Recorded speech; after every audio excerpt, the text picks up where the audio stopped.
Rajasthan police 2020 के लिए रसायन विज्ञान से संबंधित बहुत ही महत्वपूर्ण मॉक टेस्ट नंबर 4 हम आपके लिए लेकर आए। ये आपकी आगामी परीक्षा के लिए काफ़ी महत्वपूर्ण प्रश्न हैं, जो आपकी विगत परीक्षा में पूछे हुए प्रश्न और आपके अभी कुछ नए प्रश्न हमने यहाँ पर लिए हैं। ये प्रश्न आपके लिए काफ़ी इंपॉर्टेंट है। अगर आपको वीडियो अच्छा लगता है तो वीडियो को जरूर लाइक करें, चैनल को सब्सक्राइब करना ना भूलें, साथ ही बेल आइकन दबाना ना भूलें और इसको ज़्यादा से ज़्यादा अपने फ्रेंड के साथ में शेयर करें। लास्ट में हमने एक क्वेश्चन छोड़ा है, उसके लिए उसका आंसर आप हमें कमेंट करके ज़रूर बताएं कि उसका आंसर क्या होगा। देखिए, सबसे पहला प्रश्न है, ब्लीचिंग पाउडर निम्नलिखित में से किसे गुजारकर तैयार किया जाता है। ब्लीचिंग पाउडर की बात करें तो ब्लीचिंग पाउडर जो है भुजे हुए चूने पर से क्लोरीन को गुजारने के बाद में हमें ब्लीचिंग पाउडर मिलता है। इसका आंसर हो जाएगा सी ऑप्शन। ब्लीचिंग पाउडर का रासायनिक सूत्र है CaOCl2 और रासायनिक नाम जो है इसका कैल्शियम ऑक्सीक्लोराइड, ये इसका रासायनिक नाम है। ये इसका रासायनिक नाम होता है कैल्शियम ऑक्सीक्लोराइड। भुजे हुए चूने पर से क्लोरीन को गुजारने के बाद में इसको तैयार किया जाता है। अब इसके औद्योगिक स्तर पर बनाने की विधि के बारे में बात करें तो औद्योगिक स्तर पर बनाने की जो विधि है, एक तो है आपकी हेसन क्लेवर, ठीक है, और दूसरी जो विधि है इसकी बैचमैन विधि है, ठीक है।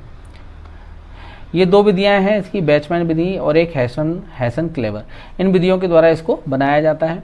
देखिए, इसमें जो क्रिया है, इसकी जो रासायनिक क्रिया होती है उसके बारे में आपको मैं बता देता हूँ। देखिए, यहाँ पर CaOH का होल ट्वाइस प्लस Cl2, ठीक है, तो बुझा हुआ चूना जो है CaOH का होल ट्वाइस प्लस Cl2 और इससे बनता है CaOCl2 प्लस H2O, आपका जल बनता है। यहाँ ब्लीचिंग पाउडर और जल का निर्माण होता है, तो इसका आंसर हो जाएगा सी ऑप्शन। अब आगे देखते हैं इसका उपयोग क्या है। इसका उपयोग देखिए, एक तो आप इसका उपयोग अगर आपसे कोई पूछता है ब्लीचिंग पाउडर के उपयोग के बारे में, तो इसका उपयोग है एक तो कपड़ों के उद्योग में इसका यूज़ किया जाता है, कपड़ा उद्योग में, ठीक है, कपड़ा उद्योग के अंदर इसका यूज़ किया जाता है। और दूसरा इसके अंदर पेपर उद्योग में भी किया जाता है, पेपर उद्योग में, ठीक है, ब्लीचिंग के लिए, लकड़ी को ब्लीचिंग के लिए यूज में लिया जाता है, ठीक है। पीने के पानी को में उपस्थित की जो कीटाणु हैं उनको शोधन के लिए, उनके शोधन में भी इसका उपयोग किया जाता है। तो इसका आंसर हो जाएगा आपका सी ऑप्शन। भुजे हुए चूने पर से क्लोरीन को गुजारने के बाद में हमें ब्लीचिंग पाउडर प्राप्त होता है, तो इसका आंसर है सी ऑप्शन। अगला प्रश्न है आपका, निम्नलिखित में से किसके उत्सर्जन से संभारिक उत्पन्न होते हैं।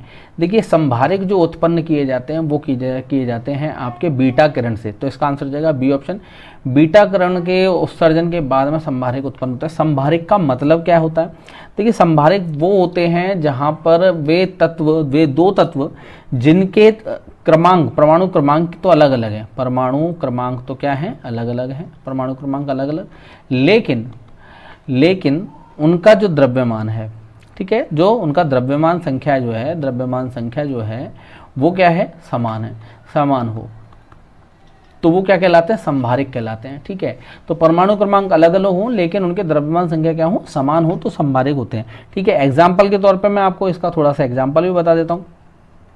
इसमें क्या होता है, एग्जाम्पल के तौर पे आपको मैं ये कि कार्बन और नाइट्रोजन, ठीक है, कार्बन और नाइट्रोजन का परमाणु क्रमांक जो है, परमाणु क्रमांक तो आपको पता है परमाणु क्रमांक अलग अलग है, लेकिन इनका परमाणु भार जो होता है वो 40 होता है, ठीक है, 40 होता है, लेकिन दोनों का परमाणु क्रमांक अलग अलग है। आपको पता है कार्बन और नाइट्रोजन क्या है, एक दूसरे के संभारिक है, ठीक है, तो इसका आंसर हो जाएगा आपका बी ऑप्शन। अगला प्रश्न है आपका, निम्न लवणों में सागरीय जल की लवणता में किसका अधिकतम योगदान है। देखिए, सागर के अंदर जो सागरीय जल की जो लवणता होती है उसमें सोडियम क्लोराइड के कारण इसकी लवणता अधिक होती है, तो इसका आंसर हो जाएगा बी ऑप्शन, सोडियम क्लोराइड। देखिए, इन घुले हुए लवणों के अगर बारे में एक सबसे बड़ी बात होती है, आश्चर्यजनक बात जो है कि इनका भले इन लवणों का योगदान अलग अलग हो, लेकिन इनका अनुपात जो होता है लगातार समान स्थान पर, अलग अलग हर स्थान पर इनका एक जैसा ही रहता है। तो यहाँ हमारा क्वेश्चन है, लवणों में सागरीय जल की लवणता में किसका अधिकतम योगदान है, तो इसका आंसर हो जाएगा बी ऑप्शन, सोडियम क्लोराइड का।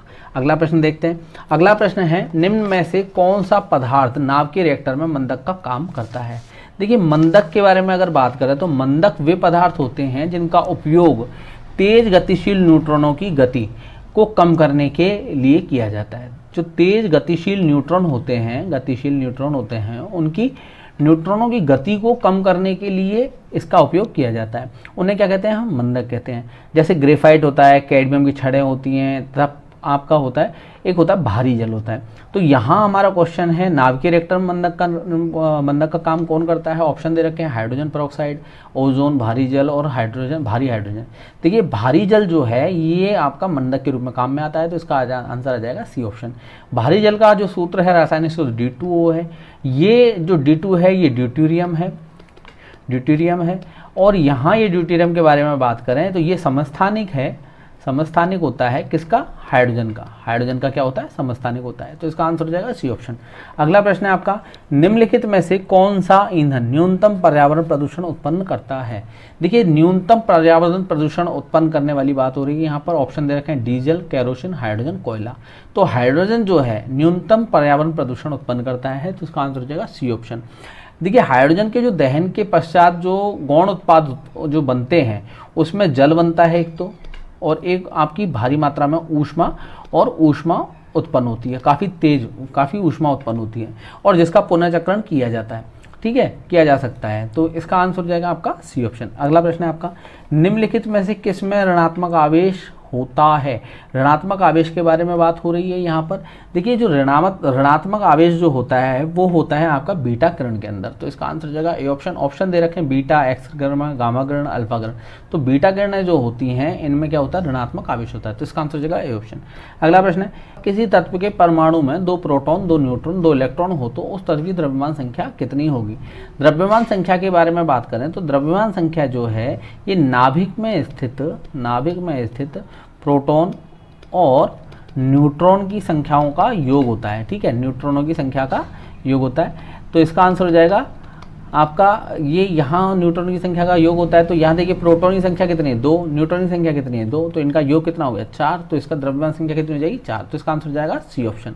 अगला प्रश्न है आपका, ताप एवं दबाव की समान अवस्था में विभिन्न गैसों के समान आयतन में किसकी संख्या समान होती है। ऑप्शन दे रखे हैं इलेक्ट्रॉन की, अणु की, दूसरा दे रखा है आपका मूलक की, और इसका दे रखा है परमाणु की। देखिए जो ताप एवं दबाव की समान अवस्था में अगर विभिन्न गैसों के समान आयतन में जो संख्या की बात हो रही है तो अणुओं की संख्या क्या होती है, बिल्कुल समान होती है, तो इसका आंसर हो जाएगा बी ऑप्शन। देखिए अगला प्रश्न है, शुद्ध एल्युमिनियम किसके वैद्युत अपघटन द्वारा प्राप्त किया जाता है। देखिए शुद्ध एल्युमिनियम जो है ये वैद्युत अपघटन के द्वारा प्राप्त किया जाता है, तो यहाँ शुद्ध एल्युमिनियम के बारे में बात करें। देखिए एल्युमिनियम का जो प्रमुख अयस्क होता है आपको याद रखना है, कई बार पूछा हुआ है, प्रमुख अयस्क होता है बॉक्साइट, ठीक है। अब बॉक्साइट के अंदर बारे में बात करें तो बॉक्साइट में जो होता है यहाँ पर आपके एल्युमिनियम ऑक्साइड होता है, ठीक है, ऑक्साइड होता है, और इसमें होता है आयरन ऑक्साइड होता है और कुछ अशुद्धियां होती हैं। यहाँ हम बात कर रहे हैं कि इसके अंदर जो अशुद्धियां हैं इनको दूर करते हैं हम कैसे, बेयर प्रक्रम द्वारा। तो बेयर प्रक्रम द्वारा इसको क्या करता है, इसके अंदर से अशुद्धियों को दूर किया जाता है। जहाँ सिर्फ क्या बचता है अपने पास में, अलुमिना बचता है, और अलुमिना Al2O3 बोलते हैं इसको हम, अलुमिना बचता है, Al2O3 बच जाता है।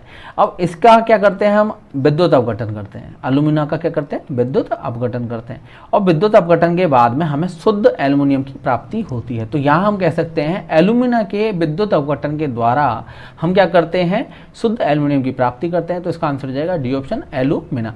तो एल्युमिना के बारे में मैंने आपको बता दिया, Al2O3 है। एल्युमिना कहाँ से मिला आपको याद रखना है, एल्युमिनियम का जो प्रमुख अयस्क होता है बॉक्साइड होता है, और बेयर प्रक्रम के द्वारा हम इसमें सिर्फ एल्युमिना प्राप्त करते हैं। बेयर प्रक्रम के द्वारा शुद्ध एल्युमिना प्राप्त करते हैं, सिर्फ एल्युमिना प्राप्त होता है, और एल्युमिना की जब हम विद्युत अपघटन करते हैं तो यहाँ हमें क्या मिलता है, शुद्ध एल्युमिनियम मिलता है, तो इसका आंसर हो जाएगा डी ऑप्शन। देखिए दोस्तों, अगर आपको वीडियो अच्छा लग रहा है तो वीडियो को जरूर लाइक करें, चैनल को सब्सक्राइब करना ना भूलें, साथ ही बेल आइकन दबाना ना भूलें, और ज़्यादा से ज़्यादा इसको शेयर करें, और लास्ट में हमने जो क्वेश्चन छोड़ा है उसका आंसर आप कमेंट करके जरूर बताएं। अगला प्रश्न देखते हैं। देखिए अगला प्रश्न है, जंग से बचाने के लिए लोहे से बने पानी के पाइपों पर जस्ते की परत को चढ़ाने को क्या कहते हैं। देखिए पानी के पाइपों पर जस्ते की परत चढ़ाने को जो कहते हैं हम यशदीकरण, तो इसका आंसर हो जाएगा सी ऑप्शन। अगला प्रश्न है आपका, सबसे पहले इलेक्ट्रॉन के आवेश का सफलतापूर्वक निर्धारण किसने किया। देखिए जो इलेक्ट्रॉन के आवेश का सफलतापूर्वक निर्धारण जो किया गया था वो R.A. मिल्कन ने किया था, ठीक है, R.A. मिल्कन ने। तो आप इसका आंसर हो जाएगा, मिल्कन ने किया था, तो इसका आंसर हो जाएगा सी ऑप्शन। इन्होंने तेल बूंद प्रयोग द्वारा इलेक्ट्रॉन पर आवेश विधि का निर्धारण किया था, आवेश निर्धारण विधि को तैयार किया था, तेल बूंद, ठीक है, आपको याद रखना, तेल बूंद आपके प्रयोग द्वारा, तेल बूंद प्रयोग द्वारा इन्होंने इलेक्ट्रॉन के आवेश का निर्धारण किया था। ठीक है, तो इसका आंसर हो जाएगा सी ऑप्शन। देखिए अगला प्रश्न है, निम्न में से किसमें शून्य इलेक्ट्रॉन सजातीयता है।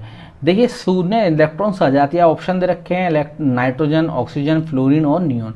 तो इसका आंसर हो जाएगा डी ऑप्शन। नियोन के अंदर जो है शून्य इलेक्ट्रॉन सजातीयता होती है, तो इसका आंसर हो जाएगा डी ऑप्शन। अगला प्रश्न है आपका, देखिए अगला प्रश्न है, किसी तत्व के समस्थानिकों के बीच अंतर किन की अलग संख्याओं की उपस्थिति के कारण होता है।